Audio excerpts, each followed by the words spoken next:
this memo that circulated in the House that is such a bombshell and such an abuse of the FISA orders and powers that it needs to be exposed to the American people.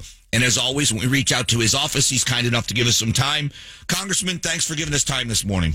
Yeah, my pleasure, Mike. Thanks for having me. So I realize that this is still a classified document, but why the outrage? Because there's been a lot of Republicans, not just yourself, making big statements about how outrageous this is. Well, because I think it's outrageous for two or three reasons. Number one, what that report contains. Number two, the subjects of that report. And number three, the fact that Congress can get a hold of it now and the American public can't get a hold of it. And we've got to make it public. We can make it public with a vote of the House to get this top-secret document out into the public's hands. And that's where it needs to be. That's where it needs to be. So I'm going to ask you some questions. I hope you can answer some of them. Maybe I can. Maybe I okay. can't. I don't want to go to jail. I don't want. Listen, I don't want to be the cause of you going to jail. Okay. So is this directly connected to the dossier and the investigation into Trump and collusion with the Russians? Well, that I can't answer that directly. Okay. Because of the type of document it is. It's a top secret document. But I guess what I could tell you is, and I'm quoting from someone else, it raises deeply troubling and serious questions. Okay. About upper echelon of the Obama DOJ and Comey FBI. That is, I'm quoting from someone else. That's what you need to know. Okay.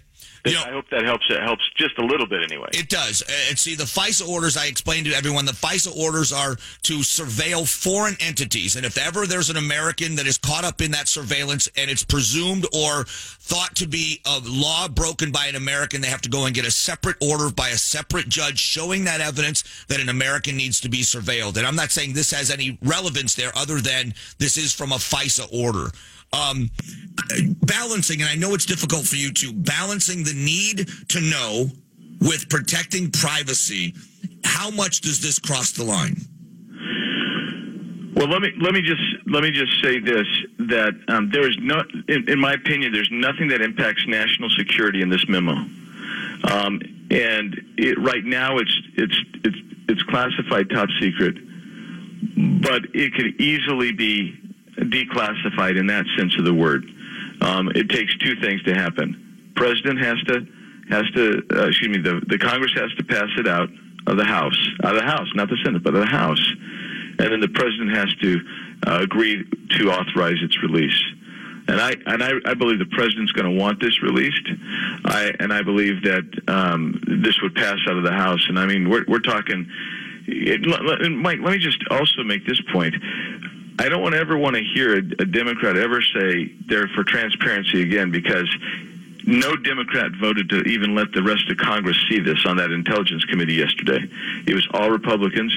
And when I've been down there, when I was down in the SCIF, and everybody else is down in this basically soundproof, top secret place to go read this stuff, only Republicans and lots of Republicans wanted to read it.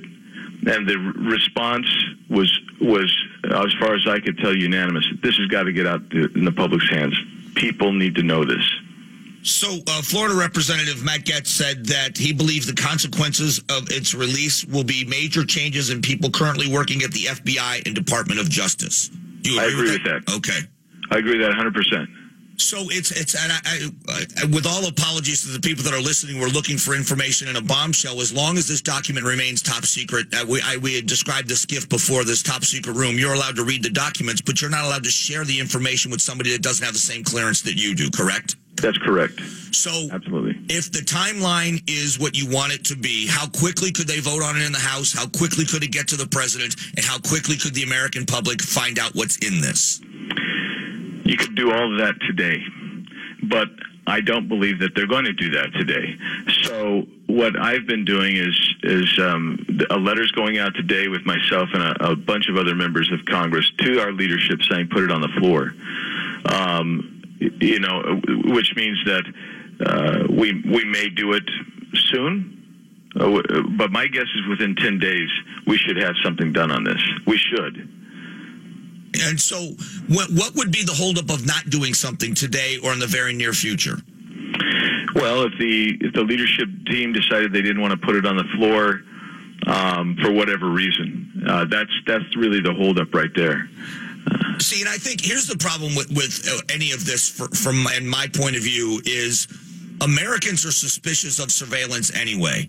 And if the government, if the Congress, if the government wants the American people to have confidence in the surveillance programs that you and I both would say are necessary, when something like this happens that you and so many others believe is an abuse, the way to handle it is to expose it, fix it, and say we're doing things to make sure it doesn't happen again. If it gets covered up, or if we feel like we don't have the information, no one in America is ever going to trust the surveillance networks in America.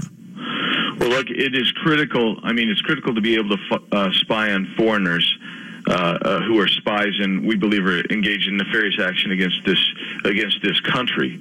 But it is a real problem if the government is spying on American citizens without the proper, without a warrant, for instance, and that's what some of us were saying. Look, you really need a warrant to get into some of these queries. We're not saying you can't gather the data. We're saying if you're going to go after America, you need to have a warrant, and that we just did the FISA vote last week.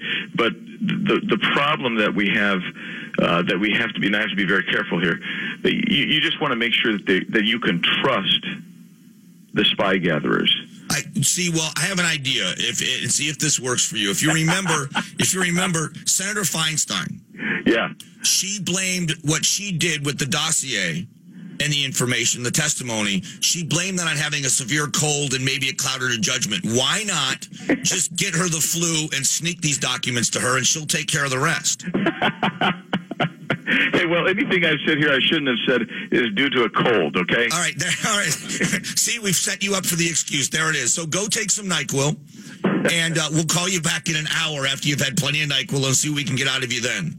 Yeah, very good, Mike. All right, very good. Congressman, in all seriousness, I understand, and I don't have any information other than what you've just said here, but reading between the lines in what you are able to say and a bunch of your colleagues in the House, I believe this is going to be the biggest news story of this year, and it's going to rival the cover-up of Fast and Furious. And I appreciate your diligence in doing something about it, and I hope you'll keep us informed. I'll keep the listeners informed. And when all of this comes back around again, you'll come back on when you can tell us more.